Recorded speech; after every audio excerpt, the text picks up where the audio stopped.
The nervous system is the key to overall health. Is this another wellness fad or is this legit? My name is Maddie Cunningham. I'm a licensed acupuncturist, herbalist, and functional medicine specialist, and I am here to help break this down. Is this another wellness fad or is there something legitimate here? We as human beings are so simple and so complex at the same time. Our brains are very, very happy when we can understand a singular cause equates to a singular effect. But unfortunately, in healthcare, this just typically isn't the case. We have seen this time and time again in the wellness industry.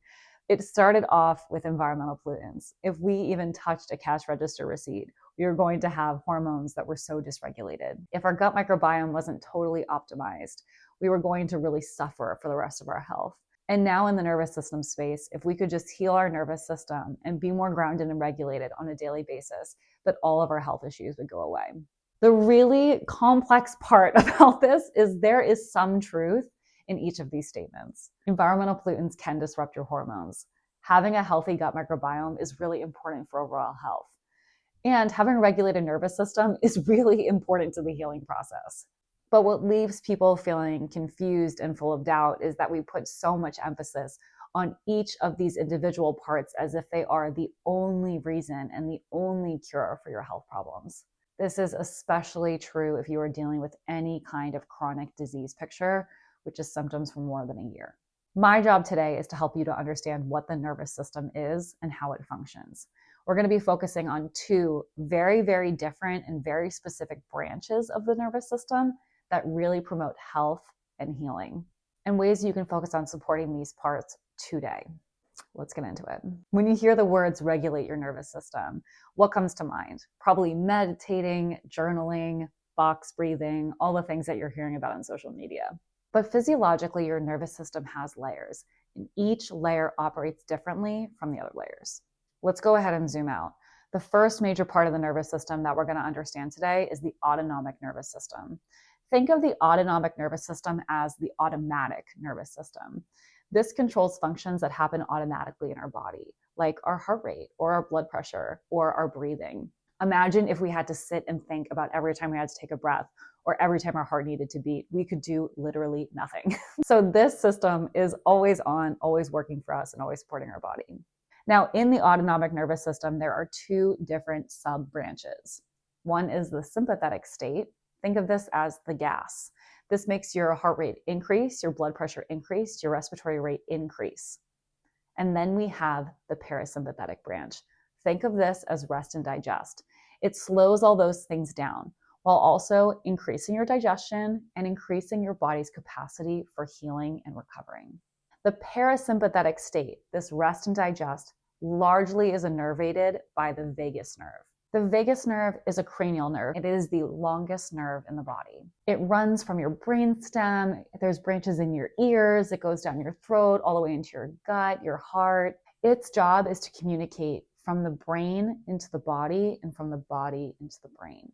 So when the vagus nerve is strong, which is what we call a high vagal tone, it sends signals of safety from the brain into the body and from the body into the brain. This means that your heart rate decreases, you're able to sleep really well, your inflammation lowers, and we have a greater capacity for healing. There are a lot of ways that you can make the vagus nerve strong. This is what you hear most about people talking about on social media. This is exercises like humming and gargling and even cold plunges that can activate this vagus nerve, making it stronger to send stronger connections of safety bidirectionally from the brain and the body. Where I think people get confused about vagus nerve exercises is that they don't happen usually immediately. This takes repetition and time. It's really no different from going to the gym and expecting you to have a six-pack in one day. We have to do these exercises like the humming, like the gargling, cold plunges if they're your thing, consistently in order for this vagus nerve to tone, meaning that it's getting stronger. We're flexing that metaphorical muscle, so to speak. Now, let's talk about the part that most people are missing, which is the limbic system. The limbic system lives deeper in the brain. This is where emotional memory and threat detection are stored and processed. The limbic system uses memory and sensory input to understand, are you safe in this moment? It does this especially through smell, but also through our eyes, our touch sensations, and it can also be from internal sensations happening in our body. It's how our brain is making meaning of the sensory input that we have based on the memory and past experiences. Now, the vagus nerve that we just learned and talked about is really important because it's sending those messages of safety from the brain to the body, from the body into the brain.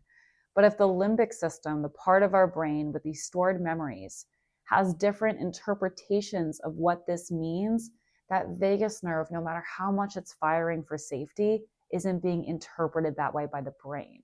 What gets even more complex is that when people are struggling with chronic based health issues, especially when there's any kind of underlying inflammation, think about mold, infections, anything that's going to cross the blood brain barrier can cause inflammation in the brain, worsening the limbic system response. So not only is this about emotional memory and touch sensations, but the limbic system also can be hyperactivated by an inflammatory brain and different pathologies going on in the body. The great news is that the limbic system can be retrained. Again, this usually just takes a consistent period of time and effort. But this is where practices like somatic training, EMDR, or different limbic system retraining programs can come in and really reshape our body's perception and emotional memories of safety. The brain will then be able to interpret sensations and memories and experiences in new ways, so we're not repeating these same patterns of lacking safety, both mentally and physically. And if you've had chronic symptoms for years, this is really important because your symptoms likely don't feel very good for your brain. And if we can change how we're perceiving these symptoms, they're likely to lessen over time because we're stepping out of a state of hypervigilance. It can feel sort of counterintuitive for people because their symptoms are important. It's their body's way of telling them that something is here and worth exploring. But if we can detach emotionally from these symptoms and the severity of them, paradoxically gives the body a chance to actually heal. So how can we bring these things together? Think of the vagus nerve and the limbic system as two halves to a loop. The limbic system is going to decide if you're safe. The vagus nerve is going to express that decision throughout the body. So if the limbic system is sending this signal of I'm not safe to the rest of the body, the vagus nerve is going to lose vagal tone because we're not sending these signals of safety. So even if you meditate daily and you do the breath work and you're journaling, if the limbic system isn't on board, it's not going to give you that vagal toning response you're looking for. So what can we do about it? Here's how you can start working with both symptoms in a really gradual, easy, and gentle way. First of all, you have to stabilize your physiology. You need to be eating consistently. You need to be getting enough sleep. You need to be moving your body and only in ways that feel supportive, that you're not over or underdoing it. We have to create safety in our environment. This means physical safety, making sure that we have a safe place to land, but also emotionally, that we're surrounded by good people who support our healing journey. Then we have to start retraining the limbic system. This is possible through programs like Primal Trust or DNRS, but a really simple exercise that you can do to start is to sit and visualize yourself in a very positive experience. I encourage you to start with an experience that doesn't feel very emotionally triggering, something that maybe you just felt a little numb to or don't have negative feelings associated with. Try to visualize yourself very clearly in that moment, reacting very positively. See if you can ignite and feel these positive sensations happening in your body while happening in your brain. Sometimes people, especially if their limbic system is in overdrive, can have a really hard time with visualization, especially picturing good things to happen to them at all. And I just want to emphasize that this part is really, really normal. So sometimes starting off picturing good things happening to other people, or even to animals, or to a pet that you love, or a friend that you love, can be a really helpful place to start.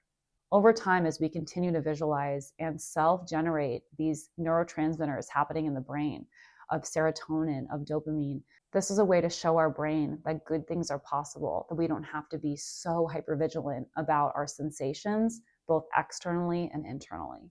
Even just a few minutes a couple times a day can be a really helpful place to start. And again, the more consistent you can be, the better. You can pair this with whatever vagal toning exercises feel good for you.